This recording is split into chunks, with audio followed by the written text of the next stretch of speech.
And away we go. It is the nightcap brought to you by Galactic Fried Chicken right here on BearcatJournal.com. www.galacticfriedchicken.com. Go to the website, get the app. Go to the app. They will deliver right to your front door, pretty much anywhere inside the 275 loop. Or you can head down to Dayton, Kentucky. Tell them to pump it up. Save yourself 15% off of the Galactic goodness. It is out of this world. All right. Are you okay? Are you all right? Yeah, I gotta finish. I got some Mad Tree right here. I'm drinking, so I'll be all right. Surprise, everybody. We have a guest, a surprise special guest. None other than fan favorite Justin Berg. And we've heard from Berg a little bit via the written word, and he's posted a couple things from his YouTube channel. We have not had him on a BCJ sanctioned show so far this season. We have 12 games of data. We have one out of conference game remaining, which with a week off, it's going to be a little pesky. Worries me a little bit because I think the team is pretty good that they're playing, but that is neither here nor there. We are talking tonight, and I'm sure we will get into many things, but we are starting tonight with Cincinnati 83, Stetson 75. The Bearcats move to 10-2 on the season, and Dan Skillings, the story tonight with career high 29 points, 11 of 14 from the floor. 4 of 6 from 3, 3 of 4 from the free throw line, only 1 turnover in 26 minutes. And you know what? 14 shots, 29 points, 26 minutes. 11 for 14 is the exact same that Melvin Levitt shot in the game over Duke in Alaska. Mel was honored at the game tonight. Wow, no way. Yeah, Mel and Ryan Fletcher were the honorees of the former players tonight. They came out and threw some T-shirts into the crowd. Okay. I know where I want to start whenever you're ready. Yeah, I'm ready. Normally, I take control of this show. That is not how this works when Berg is here. So Berg is going to do most of the talking, and I will fit myself in accordingly. Okay. Before the season, I was looking at 2 areas. I was looking at defensive rebounding percentage and half-court offensive efficiency. So I feel like if they can hit those 2 things, they can be pretty good. Half-court offensive efficiencies had its doubts so far, but I'm looking at their KenPom page, and they are currently number 1 in the nation in defensive rebounding percentage. Yeah. Now, they have been borderline elite. They have been borderline elite on the defensive glass. Now, here, so they are, this is almost, the fact this is true is crazy too. They're 8th in the nation in offensive rebounding percentage.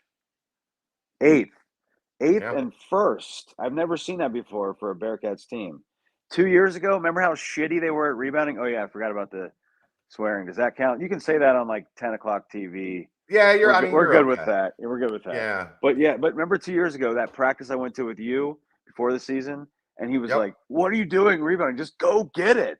And they sucked at rebounding 2 years ago. They were like 190th. Now they're in the top 10 in both sides of it. That's good. Yes. Like, with the size that they have and the length that they have, this should be and the Dan Skillings that they have. Yeah, I mean, that's kind of the X factor from the wing that a lot of teams just have a hard time matching up with.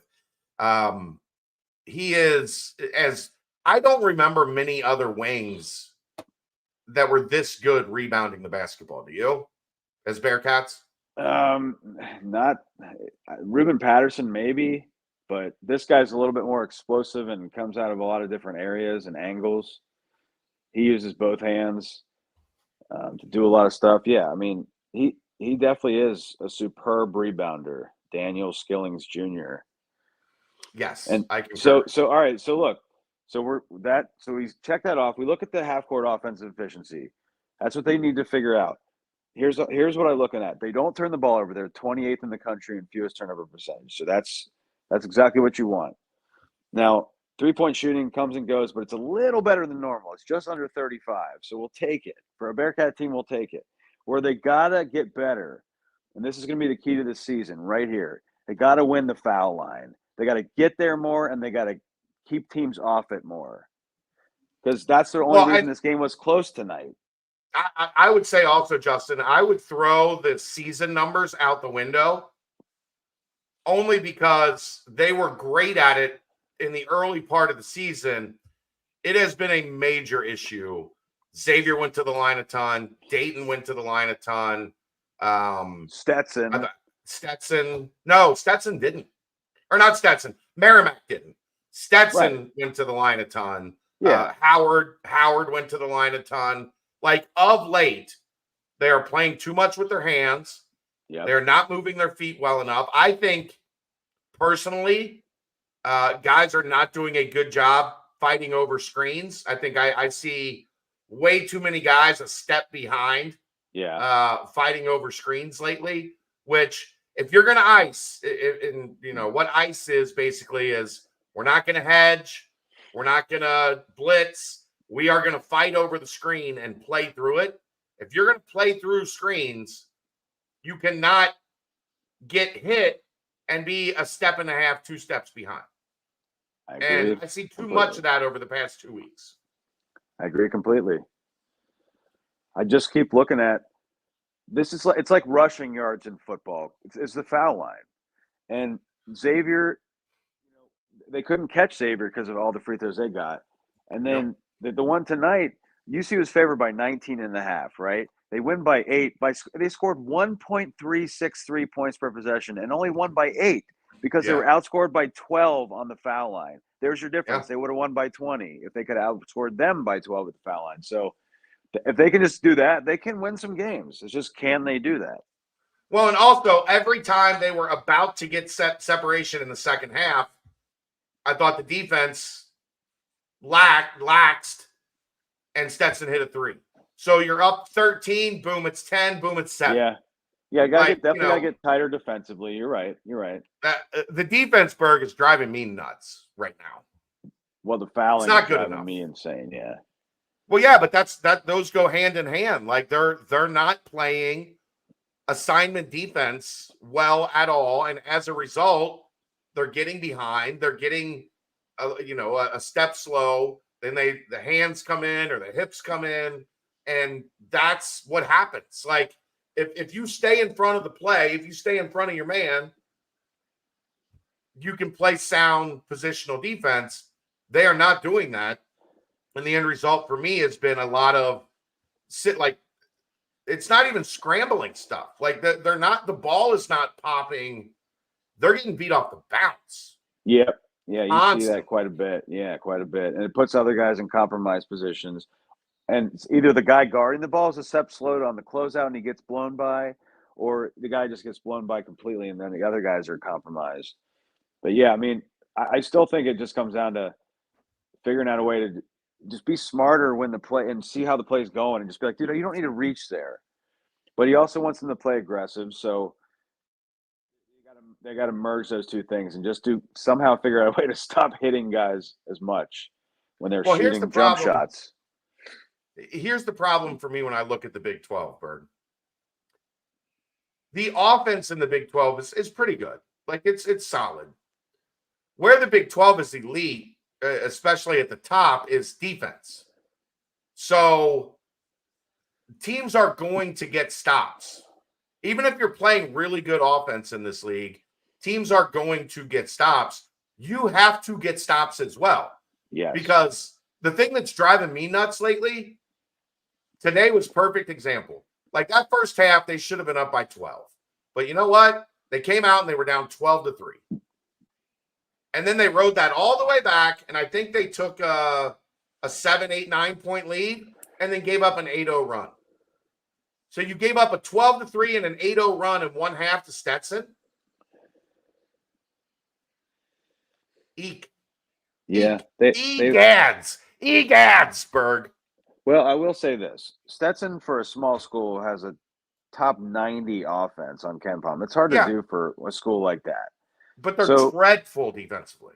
But here's the thing, and I'm going to say this 100 times: they shoot 80. They're the they're number one in the country. Yeah, and we fouled the P out of them all night, just like they did against Dayton. You can't win like that. If they can clean that up, they will be in some games in the Big 12.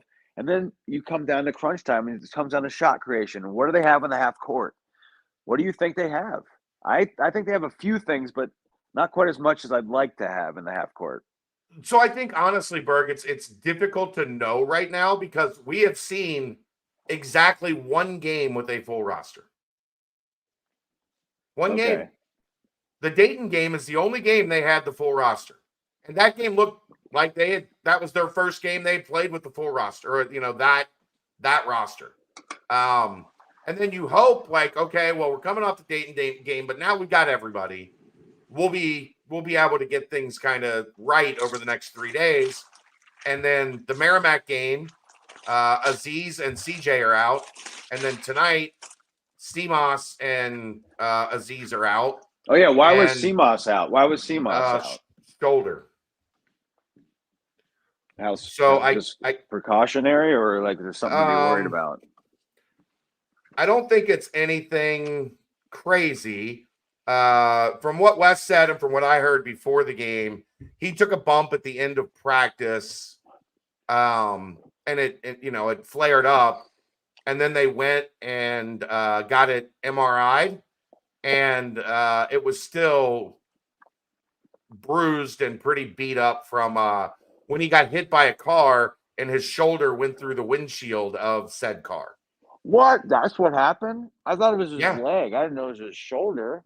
No, his leg got hit by the car, but then his shoulder, he shattered the windshield of the car. Jesus. Yeah. So I like him though. I like him. Well, I think you have it. Yeah. Here's the thing offensively, I think. If you can get to a point where you can play regularly with CJ and Stemos on the floor, you're going to be efficient offensively because those two guys make the right play. Like, they just understand how to play offense. You know who else does? I think Victor Locken does too.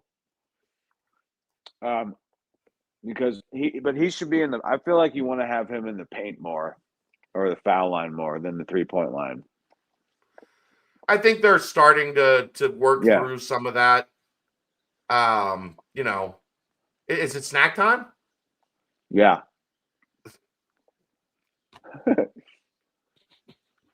I miss you so much. I know. One of these days, it's hard to come to the arena and watch a game with you.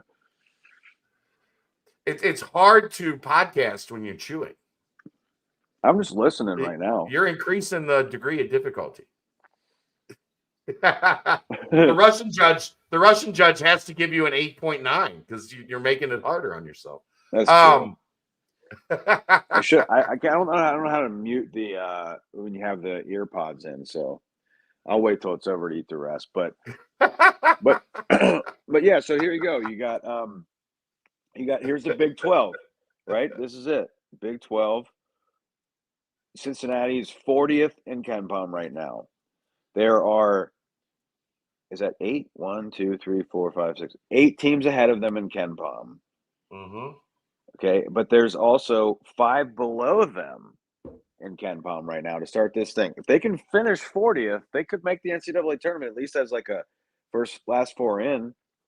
So can they do it? That means they need to handle who's below them and get a few scalps. Yeah, I mean, the challenge, obviously, Berg, is going to be, can this team win on the road in the Big 12? Of course, yeah. I don't know. Yeah, I mean, it's going to – I mean, again, I'm going to keep saying they got to win them in the trenches on the road. You got to figure out a way to not foul the home team. Even if you don't get there much, you just can't let them get there a lot. Yeah. What do you think about J-Day? Oh, go ahead. we saw Justin's ideal lineup. What's my ideal lineup? Day, CJ, John,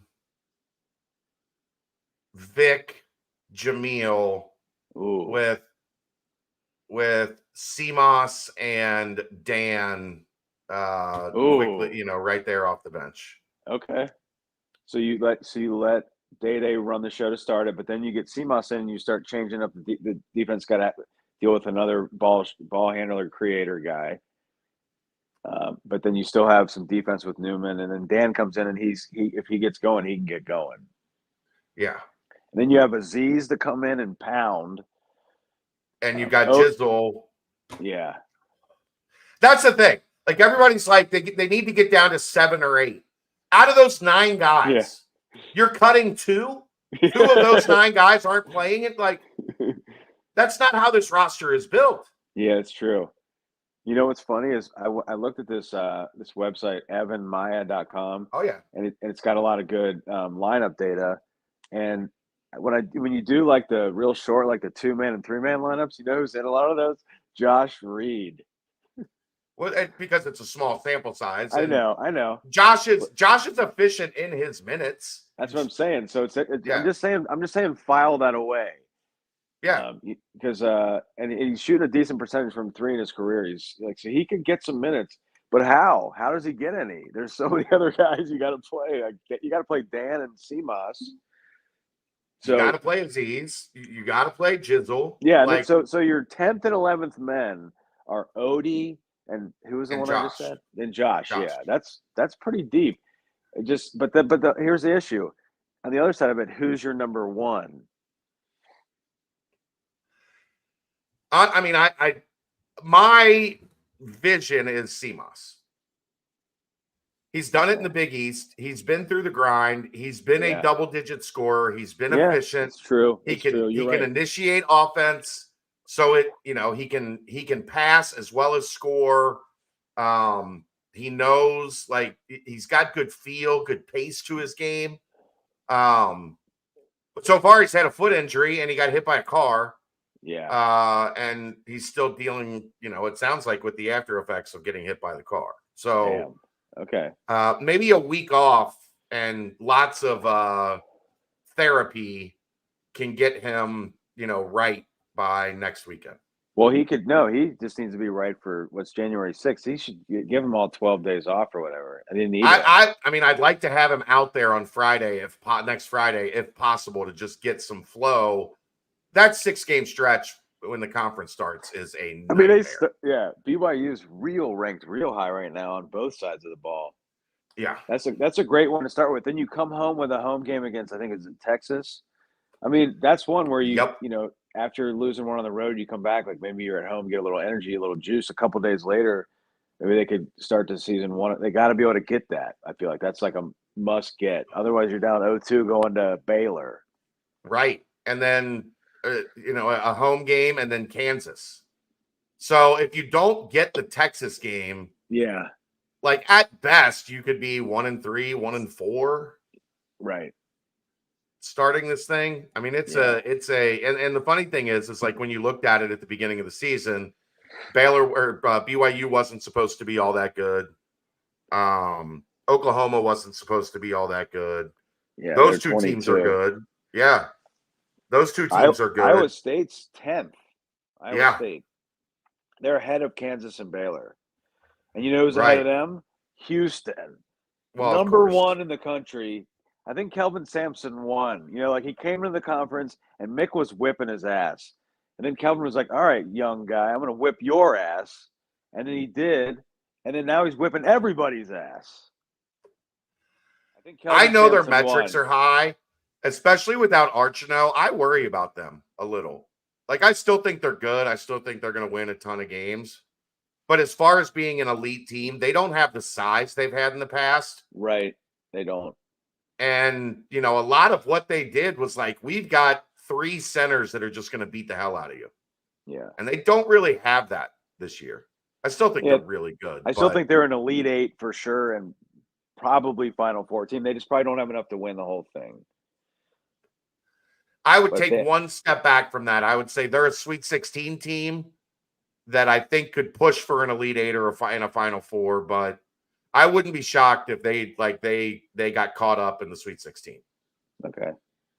Either Just way, based on roster either construction. way, that's better than what Yeah. a lot of other people he's been going up against when he got to Houston. Yeah. So he's they got it humming. That's for sure. Yeah. So we got to go. We play them twice. Yeah, I believe so. I mean, it's like it sucks to lose them, but it's going to make you better to play against them. I just think UC they got to get we got to get Eric Hicks, man. Does he live in Cincinnati or does he still live in Florida? I think he's back in Carolina. Oh, Carolina now. Okay. That's where he's from. I know that. I just remember he moved to Florida the last time I had lost touch with him. I remember I did an interview with him at that. Yeah. I think he's. I don't know. He might be interview ever. Obviously, he might be back in Florida, but I okay. thought I heard. Either way, so he doesn't live in town. But yeah, we need to get him in here and get him to a practice and just let him talk to them about how you need to impose your will in the trenches in these games. And like they got an efficient enough offense and they just got to get a little tougher in those spots of the game. I do think defensively, like when you look at like what we've talked about is like, okay, let's throw out that ideal lineup our starting five. Day first year here, CJ first year here. John missed an entire year with the knee injury. Vic has been here, but Jamil's new. Seamoss is new. Jizzle's new. So of those 9 guys, like it's not like they've played a lot of ball together where like they are a defensive like group that is played off of each other and like understands, this is what this guy might give up. Like you got to help more when a guy goes left on him. You got to, this guy can get caught up on a ball screen. You got to maybe be a little bit more aware help side. I think there's a lot defensively that they still need to, and it's been clear that they still need to figure out in terms of being a cohesive defensive unit. Right. If they can be in better position individually in the defense, they won't have to foul as much. Right. So they got to figure out how to scheme their defense around what guys can do best. And it might take more film. And it's like you said, they just have even Jamil just started. Like he could be a force on defense if you put him in that paint somewhere. He could be. I mean, he can whap shit out of that. That's your Eric Hicks guy, man. He wants to dunk everything. Yeah. Plus, he's 6'11", and Eric Hicks was 6'6", 6'5". 3/4. He was not 6'6" 3/4. You know what? Why wasn't YouTube around when he was in high school? Because the tales I heard was he was doing some nasty stuff. They called him Helicopter, but I never saw any of his high school footage. And then Cashmere's high school footage. Like, I've never seen that either. And before he tore his knee, I want to see some Cashmere. How does that not exist? No, the Cashmere just would make you sad. I don't care. I still want to see what it would be like. I watched Cash in high school. Seeing what Cash was in college, like it would make you sad if you watch those highlights. Okay, so we shouldn't have them. With Cash, I don't think you want to do that to yourself. Okay. Because he was explosive. I know. I can't believe that the sports gods would do that to us, that they would let him get hurt right then. At least give us a year of him. His first practice. But what about the first 10 minutes of his first practice? Man. Yeah. So that robbed him of his explosiveness, and Eric Hicks getting shot in his leg robbed him of his explosiveness. What are the odds of those two things happening? Those two things happening is like lightning striking, from the sports gods. Man, that's one of your favorite stats, right? Eric Hicks, the single season block shot leader in Bearcat basketball history. And as you say, he was 6'5" 2/5. Maybe he might have been 6'5" flat. I mean, right. Hicks and Max Seal are my all-time favorite front court. It's just there's no way to surpass it. All right, keep going. But yeah, how about this? Hold on. Let's get back to Stetson. Okay, you got okay. One more thing on defense, then let's go to Stetson. They were number 1 in the country in defensive rebounding percentage. Yes. That's hilarious to me. That was one of my stats. So, all right, what are they in offensive half court efficiency right now? Not as good as they need to be. Tonight, though, very good. Yeah. They need to focus on 2-point field goals. Where can they get their best? Like Victor lock in here. If people are talking about you need an alpha or whatever, who's your number one option? I feel like Victor in the paint is your number one option. That's where you want to go to get a bucket. And then you also have CMOS to try to create. And then like what are defenses most scared of? Number one, Victor locking in the paint. Number two, CJ getting a wide open three. And then CMOS getting a three or being able to make a play. Those would be the three things. I would run a lot of stuff for those three and let the other dudes just crash and try to play and like get it to Day on the run and he drives in. I would run a lot of stuff through those three guys. I agree. I'd also we're getting close to where you're going to want to run a bunch of stuff to Jamil. Oh, that's true. Jamil. Okay, so those three and Jamil, then who would your fifth be? So that'd be Victor and Jamil are in your closing lineup. That is pretty, I think, okay. Well, and the good thing CJ is, I had somebody ask me today, okay, why was when they played Vic and Jamil together, why was Jamil at the free throw line and Vic was down low? Some of that is just side to side. Like it just depends on where you're at in the offense, like which guy is going to be at the free throw line. But also Jamil's an excellent passer. I mean, CJ missed the shot, but he had a cross-court pass in the half court to CJ for three that was beautiful. Like he caught it down along the baseline. The defender was off of him a little bit, but they looked like they were about to send a double and cross-court from the right baseline to the left wing. He zipped one to CJ right in the shooting pocket that CJ doesn't miss very often. All right, so here Jamil can really pass. I think I got your closing lineup. And they're going to have to just scheme the defense a certain way because it does include CMOS and CJ Frederick. They're going to have to be in your closing lineup. And then you're going to have Victor lock in and Jamil. So the point guard slot, do you feel like Day is the guy? For now, I think Day-Day's playing better more consistently. Yeah. I think with Jizzle, the flashes are better than what you see. Like like Jizzle's best is better than Day-Day's best. Jizzle's perfect bench. Jizzle's a perfect bench guy right now. He really is. Yeah. So Jizzle, Dan Skillings, and John Newman. He's off the bench. And John Newman. Damn, that's a good four. I think Newman starts. I think like Newman starts and CMOS comes off the bench. I'm saying closing a game. I don't think you can't have Newman close the game. I just don't think defenses are going to care enough about him. And he can't do enough off the dribble that does a lot of stuff. We also have one other thing we have to talk about when you're talking about closing the game, Herb Jones 34. Yeah. And that's they can't stop the other team's best player right now. And if you can't do that in the Big 12, you are bleep. Because, I mean, Quincy Olivari torched them. Seth Towns torched them. Yeah, Seth Towns lit them. Torched them. Yeah. And then tonight, Blackman. Yeah. Blackman torched them. It's true. Like, when it comes to stopping the other team's number one guy, they have been awful at it for 3 weeks. Yeah. So Wes has to figure out how to scheme that correctly to not give him – if you have to trap him every time he gets it and then have the three guys playing the rest of them safely, then do that. Just don't let him do it. That's what they would do. Yeah, I think – but I think the answer to that is having a high-level one-on-one. You know how Mick Cronin at the beginning of his time here at UC always stopped Rashad, the best player on the other team in the Big East? He put Rashad Bishop on him and said, night. Yeah. You might get 15 points, but you're going to need 16 shots to do it. Well, if a team has a guy like that and you have to play Newman, then you're just going to have to pick between CMOS and Frederick in that scenario. Or you take off one of the bigs and play all of them. It just depends on what the other team has, which they can do. So it feels like they have ways to do it. But I mean, it does have – I feel like Vic and Jamil offensively is the best combo. Aziz just can't do enough offensively. You bring him in as a perfect sub to just swat some stuff and grab a ton of defensive rebounds for the number one defensive rebounding team in the country.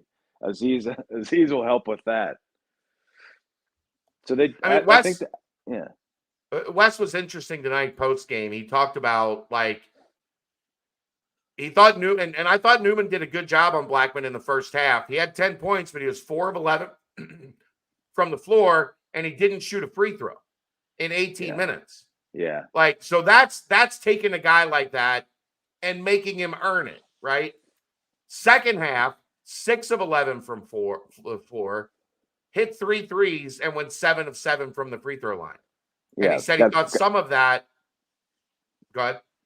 Got fouled on 2 jump shots, which the first one opened up the rim like the ocean for him. After he made those 2, then he started making everything. It was a dumb foul. So I think UC had just gotten up by 8 or 10. They had a little momentum, and then they just fouled him on a jumper. You're like, what are you doing?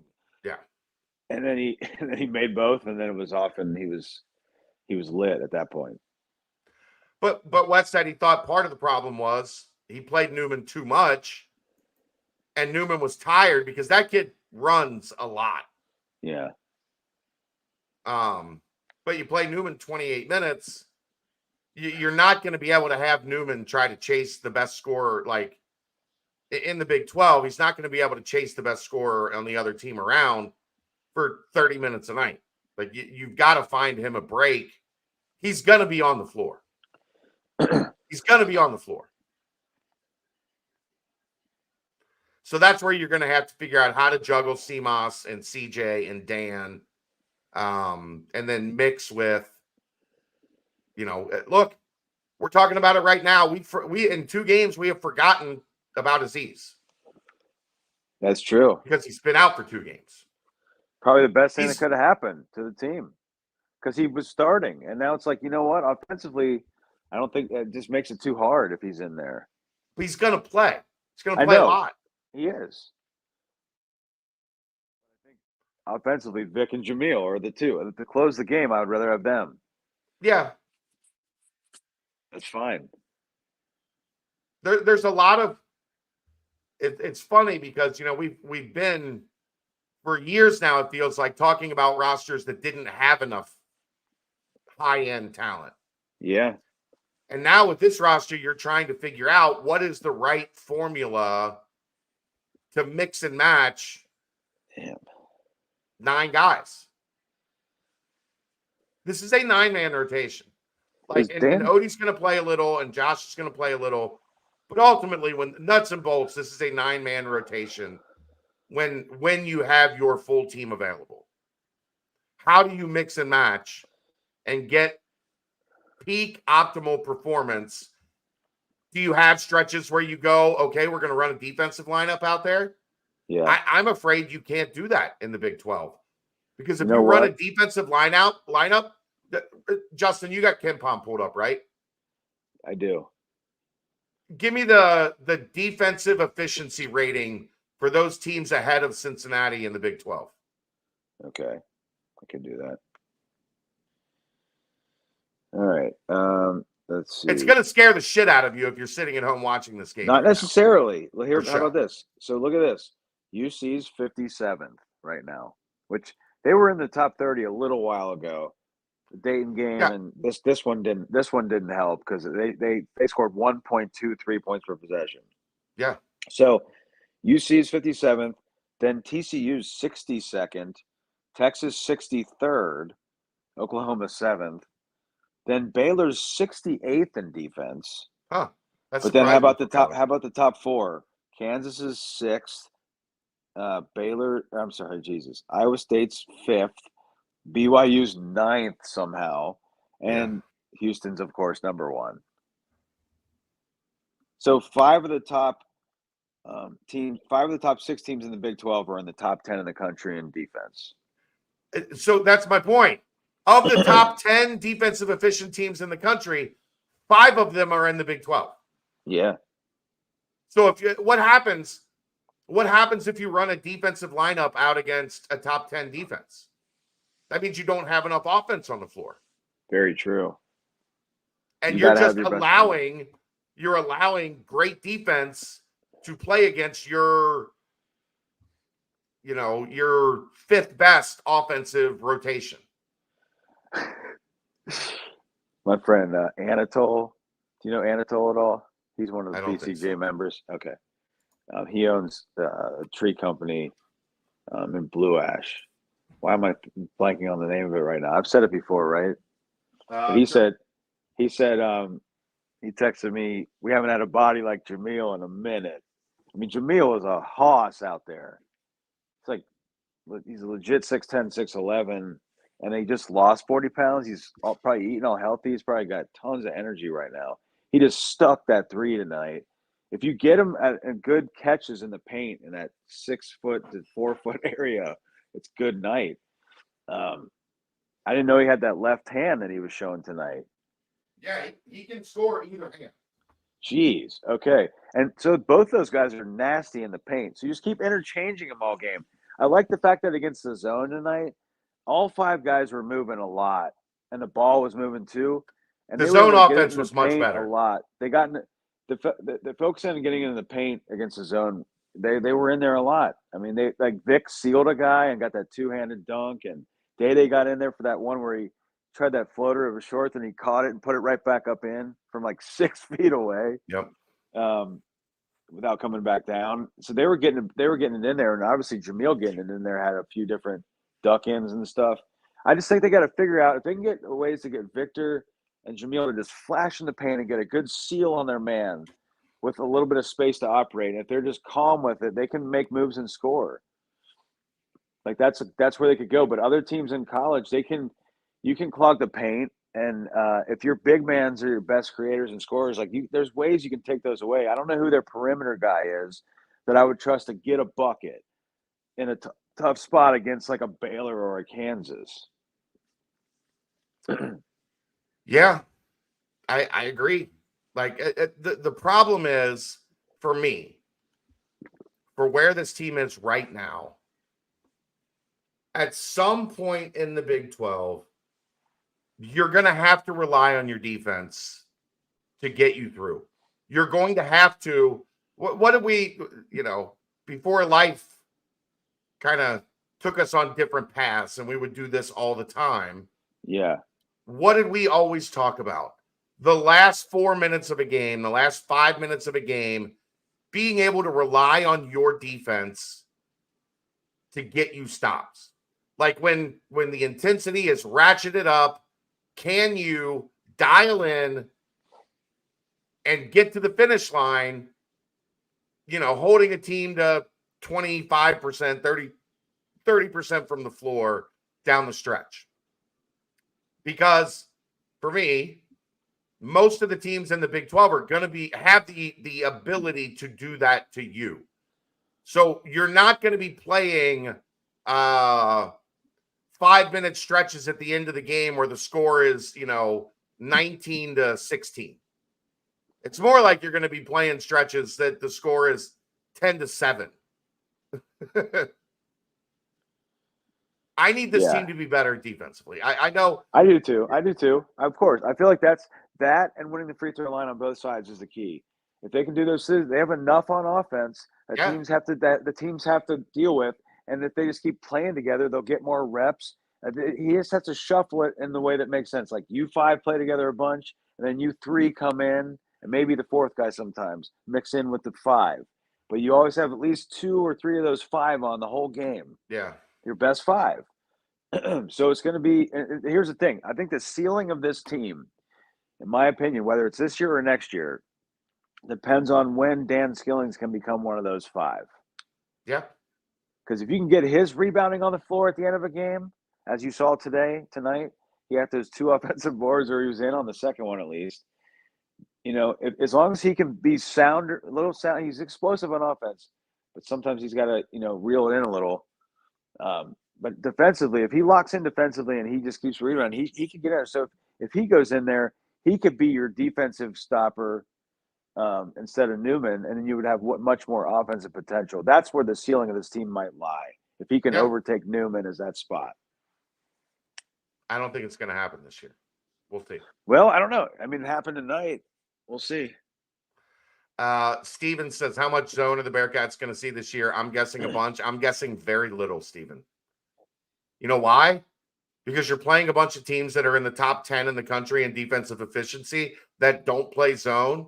You are not the American anymore, Steven, where teams are like, we got to junk it up to win this game. Yeah. You're playing a bunch of teams that are saying, no, we're going to do what we do, and we're going to shut you down. Yeah, especially Houston. Well, but it's Houston, it's BYU, it's Iowa State, it's Kansas. I can't imagine BYU has a defense. I've never seen it in my life.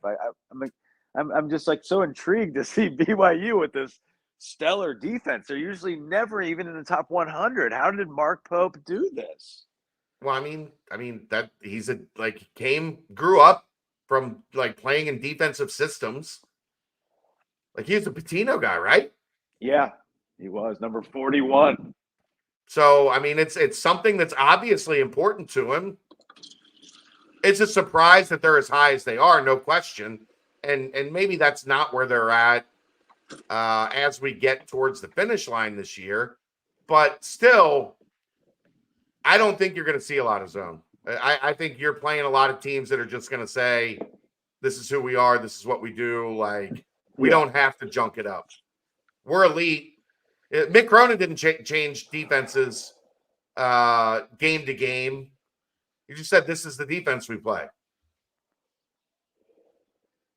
True. I disagree with that approach against Xavier, and I always have. And you look what Dayton did. They just kept changing stuff up and putting a little pressure on UC. You can't go into Xavier. You can't go into Xavier game and just play your obvious defense. They're so prepared for it. They're going to prepare for your defense. So you got to come out in a bunch of other stuff too.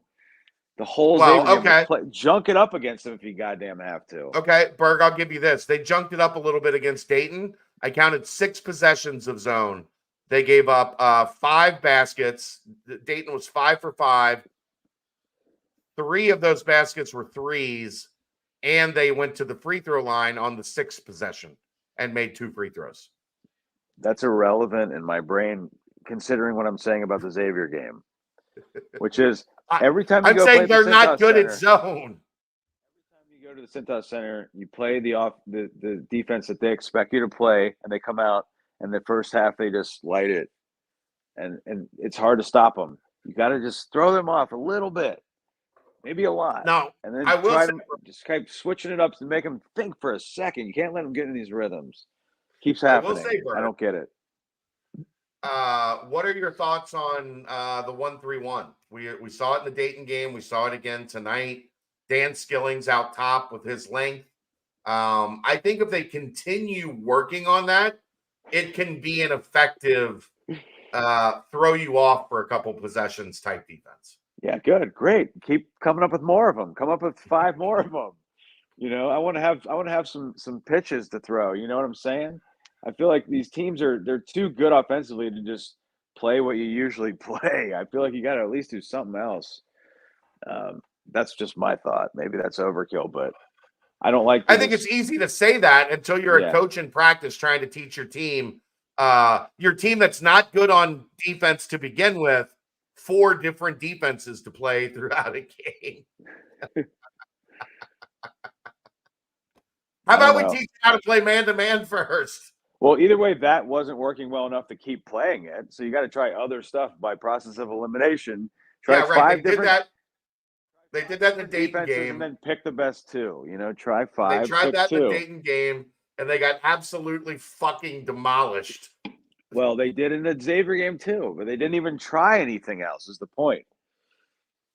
Okay, you're right. That is a good argument back against mine. But here's the thing, and I might ruin your night if I telling you this stat, but I'm going to tell you it because God darn it. You said not to swear, right? I mean, a little. It's a little. You just F-bombed it. I did one. I dropped one. So you get one, and then we'll be done for the night. Okay, so at first, you know, oh God, you lose to Xavier again. You never win there. UC played pretty well in that game. However, Xavier on catch and I was looking at synergy, catch and shoot, guarded jump shots in this game. Yeah. Xavier scored Xavier scored 2.375 points per possession on those types of shots. Yeah, catch and shoot guarded, not open, guarded. Yeah. So they scored 19 total points on those type of shots. The rest of their games combined, they're averaging less than a point per possession on that type of shot. But they shot 2.375 against UC. Meanwhile, of course, Cincinnati couldn't make a three on the road, and both those things happened. But if they had shot their normal stuff, their UC could have had a chance, but they didn't, and they didn't. The chat's getting a little active. Worried about how they play on the road. Me too, Tyler. Me too. Yeah. Me too. Yeah. So here's the thing, right? Here's the thing. Let me answer this, Tyler. So really, I think they got to just focus on. I was just saying this on their best way to get 2-point field goals. Like there's ways to get them. Victor locking in the paint, get him in the paint a lot. Get Jamil in the paint a lot. Get Day being able to have driving lanes, and then get Dan Skillings being able to get to the bucket too if he's in there. You know what I like tonight a couple times? Day driving into a Jamil seal.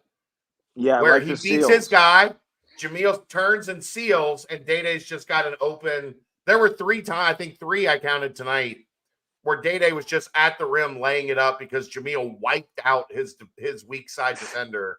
Yeah, and they couldn't get around him. I call him.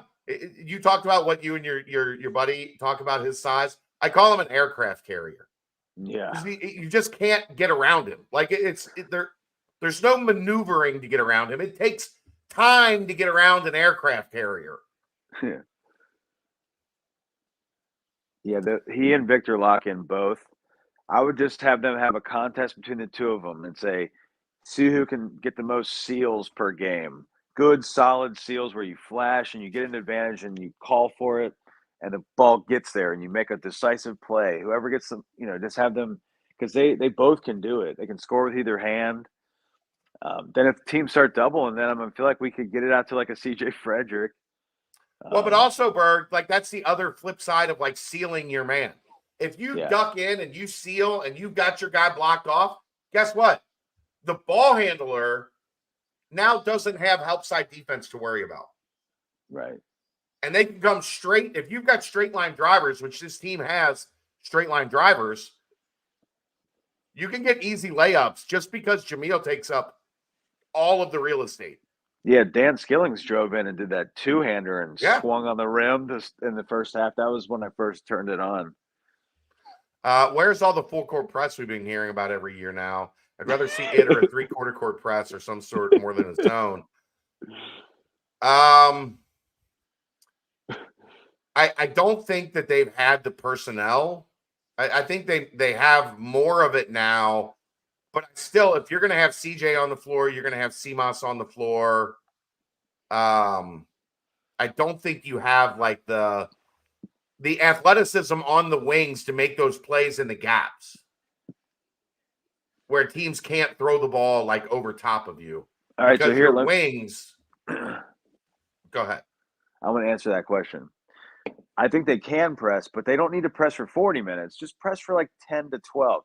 Put Jizzle and Day in each half for maybe 3 or 4 minutes at a time and just let them. And we're seeing that more. Rain terror on the 94 feet. Just do it.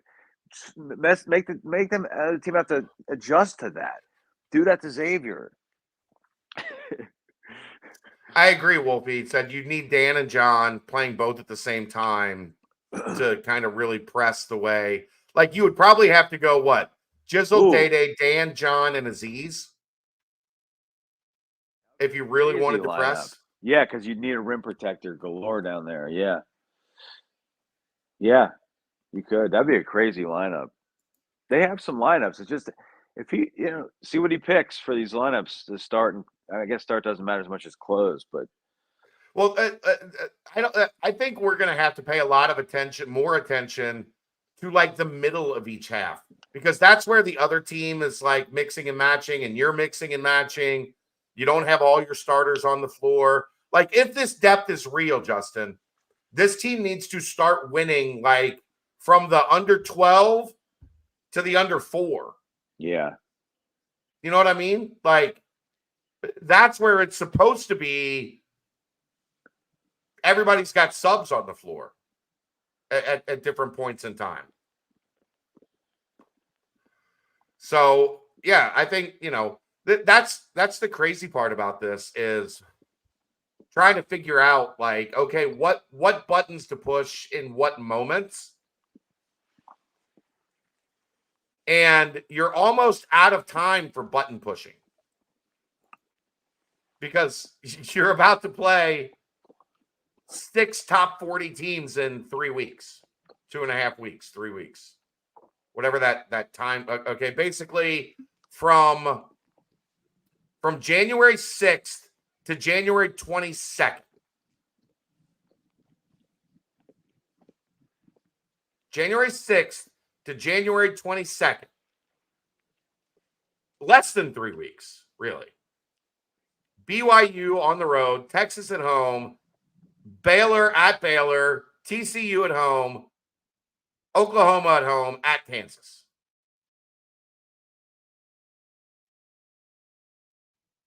Eek. Egads. It's a lot. It's a lot.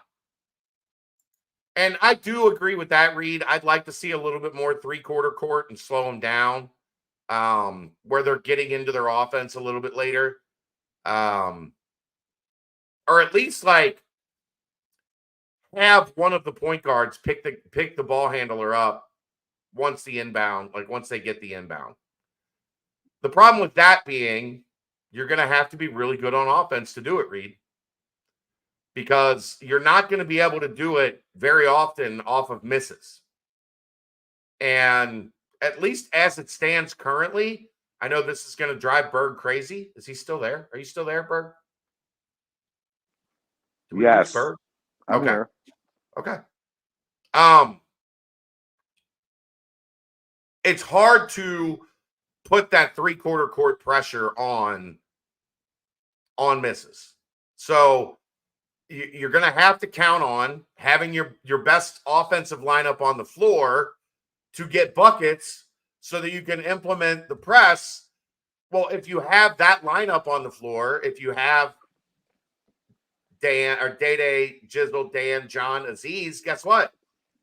That's not a lineup you can count on for a lot of offense, especially against top 10 defenses. Yep. So you're going to, in order to score on Big 12, the higher end of the Big 12 defenses, in order to score, you're going to have your offensive first lineup in, which means CJ, CMOS, either Vic or Jameel or both of them. And that doesn't give you the lineup to really press and trap and do some of those things. It's a puzzle. Yeah, well, yeah. You wouldn't do it in crunch time probably, but I don't know. I mean, when it becomes a half-court game is what I always look at, and that's just where I think Cincinnati has come up short in most of the years. And so I'm always looking at that, and I want to see what their potential is this year. I mean, you got Day with the ball in his hands a lot. You got Skillings when he has it, he likes to go. I think it's going to be interesting to see if they go Skillings or Day in a lineup like that, or do you have to have Day out there in the last 5? Yeah, you could go Skillings and Newman and CMOS and have more like length and stuff and different options, and then the two big guys. But is CMOS really capable of playing point guard? Not like initiating offense as you get into your stuff, but like you're inbounding the ball to CMOS. Because yeah, guess you what? need Day. You need Day. You need Day. You do need him. You do, because the teams are going to press and he can get through there. He's not afraid to attack when he gets through there, which is a breath of effing fresh air. I love the fact that he likes to, even after they break the press, he wants to keep knifing through there. I mean, how often in our days has been like, we're just so happy to get over the press that then we're like, all right, let's slow it down. Now they have to. Game. They wait 5 seconds after they get across the half court to set up the offense. Now you're at 12 seconds on the shot clock. Sure. I so like Wes. he's The got lineups feel formulaic rather than strategic at times. I don't disagree, but I would also say, again, they've played one game with the whole roster. So it's hard to have a feel for, I know if I push this button, like this lineup is going to work, because they've all played so little together, Justin. I agree with that, Chad. Thanks. But that's what happens when you've had continuity. And this is, again, I mean, I know this is me, old man, yelling at cloud, but we are in our fifth consecutive season where more than half of the lineup or more than half of the roster has turned. That's hard to build that type of familiarity to know I can push this button and at least 4 of these guys are going to work out together on offense and defense, where that's the problem, right? Is right now we're talking about what is your best offense? What is your best offensive lineup? What is your best defensive lineup? And Justin, there's very few guys that are in both of those conversations. Like, that's I don't want to say it's a problem, but it's something that the head coach has to get a feel for and to figure out. When I put my best defensive rotation on the floor, we're going to struggle to score. And when I put my best offensive rotation on the floor, we're going to struggle to get stops. Where is the middle ground? I don't know right now where that middle ground is. Oh, I hear a little one. You're not going to believe this. Both of them just woke up. Oh, both. No. I'm rocking them both right now. Oh, so we'll see if they wake up or not, but they're probably just going to lay on me. I'm good. Unless one of them starts stirring too much, I might have to bow out of here. But here's the thing. I'll end with this. Big 12. Yeah. It's their first time. Now, a lot of these guys are, conceivably would be back on next year's roster. So I look at it like, look, let's see what they can do. They're going to go against some big time stuff here. And if they can get through it and they earn a trip to stay in that top 40 to get into the tournament, that'd be incredible. If they don't, they'll be prepared for next year, and they should have a better idea what their lineups will be. So let's just let it rip. Don't all teams have that challenge in portal basketball? 5 years in a row? Yoda? 5 years in a row, you've turned over half your roster, more than half your roster every year. That's not cohesive.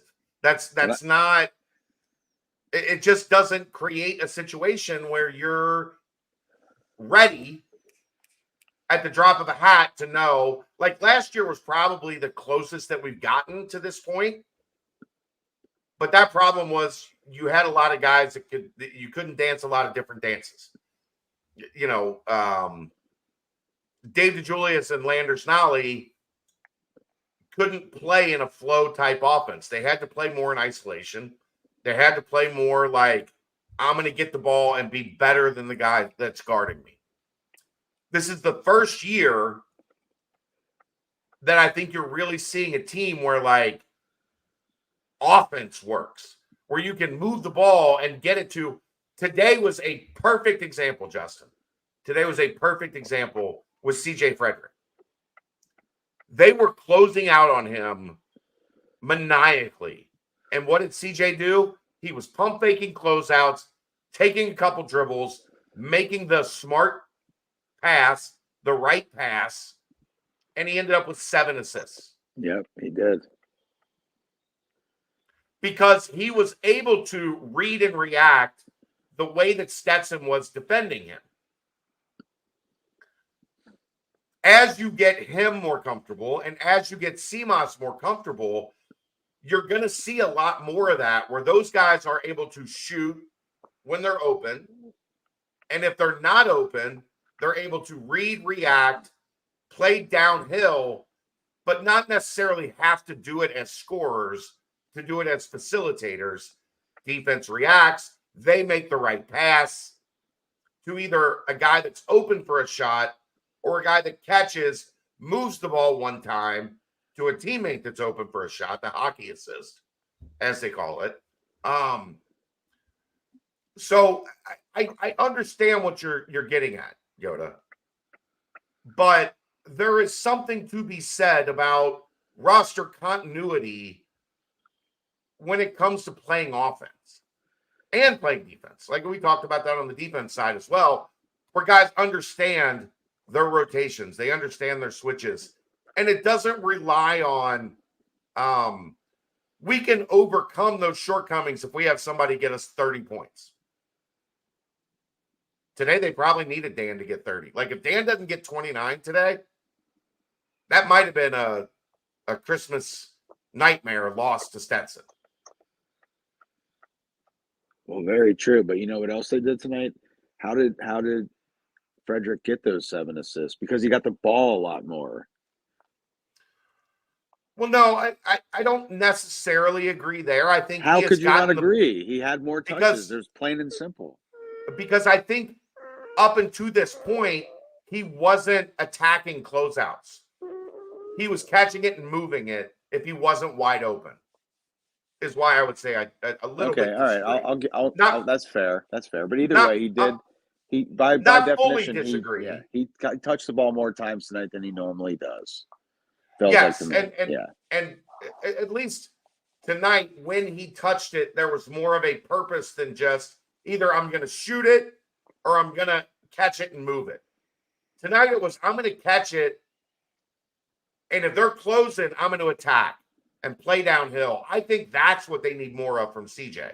Because guess what? Eventually, that backs defenses off where they can't just hard close and come flying at him. Right. And then he starts sticking them. Right. Now they have to respect he's going to take 2 or 3 dribbles and find the open man because he knows offense, because he's efficient.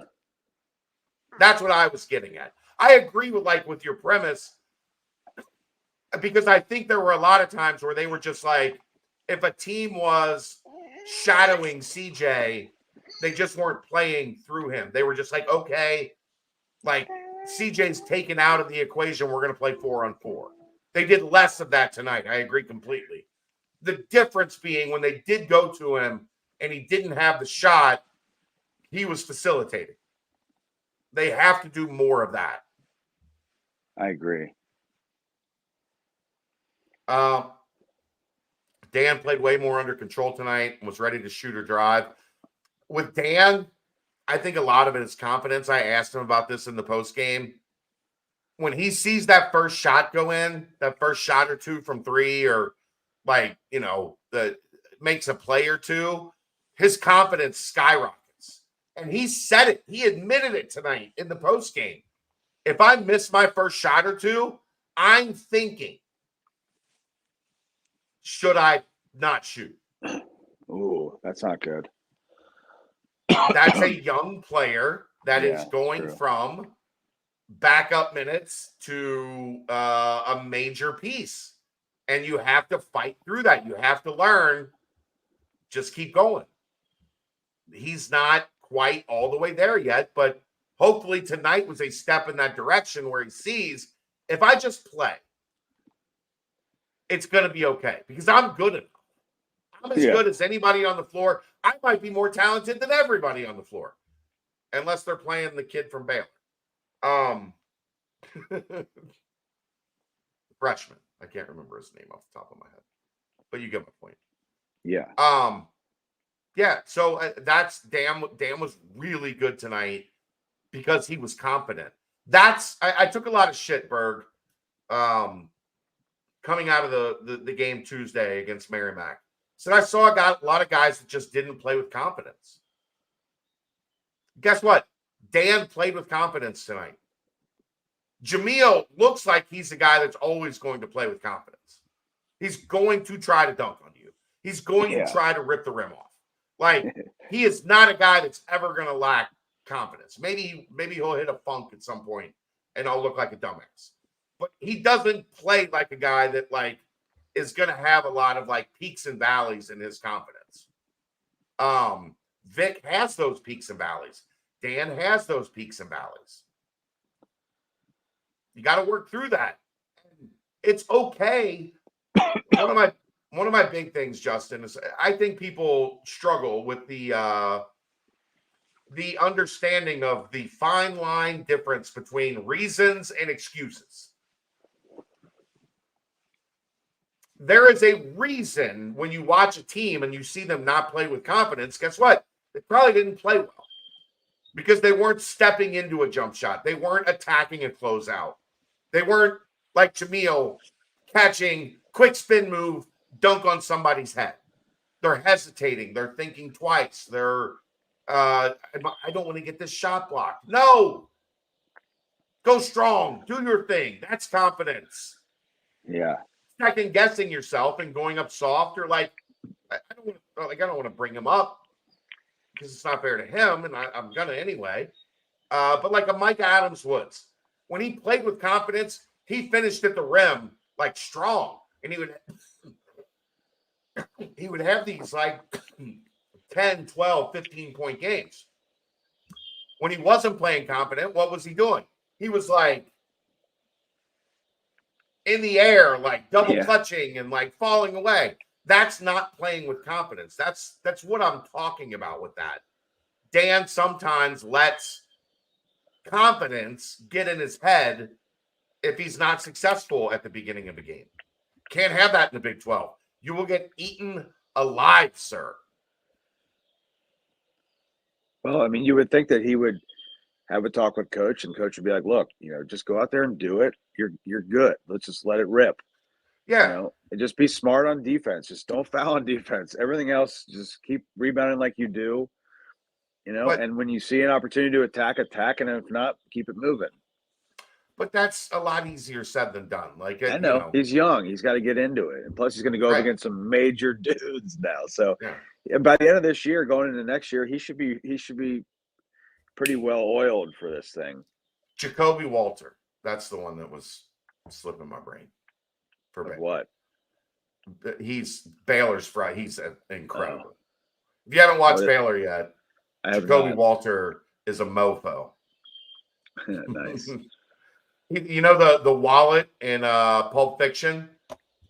Yeah. BMF? Yeah. He would have one of those in his back pocket at all times. Nice. That's Jacoby Walter. All right. Your kids are up. We've gone over an hour. It's been awesome having you.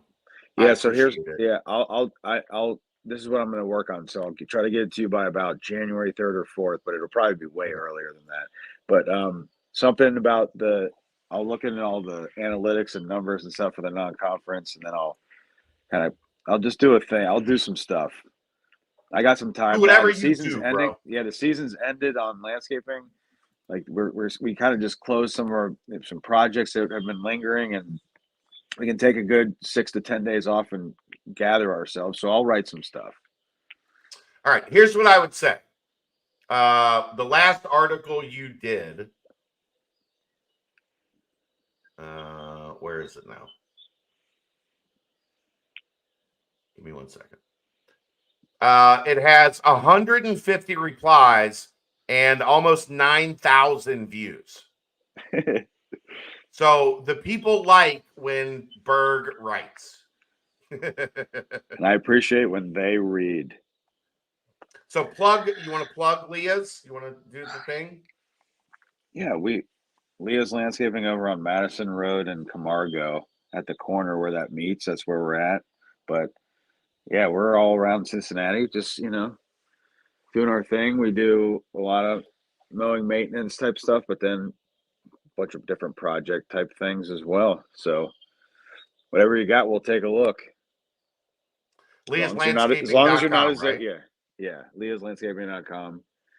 And I try not to let any Xavier fans on board. I appreciate you. Or at least raise the price extra high on them. Thanks to everybody for being here. We greatly appreciate it. I appreciate Berg for reaching out tonight and saying let's chat. It's been far too long. So as everybody knows, Berg is always welcome whenever he has free time. That's going to wrap it up. We are going to look. I don't do this often. We are in this little window where the transfer portal is quiet. The Bearcats are on the basketball side, taking 3 days off. We're going to take a couple days off. I'm going to let everybody, myself included, spend some time with family and recharge and get ready for the new year. So I'll still be on the message board. We're not going to like close up shop, but we're going to decompress for a couple days. So everybody have an awesome Christmas. We're happy and thrilled that you guys are here and you guys support us the way that you do. We love it, and we couldn't do it without you. So I hope everybody has an amazing, incredible holiday season. And we'll be back in action on Tuesday. I believe Tuesday we are doing a BBP George in the Jungle crossover, which basically just means George Vogel will be joining us for the BBP on Tuesday night, which I can't wait. That's going to be an awesome show. But we'll see you later. That's a nightcap. And everybody have a great Christmas. Brought to you by Galactic Fried Chicken right here on BearcatJournal.com.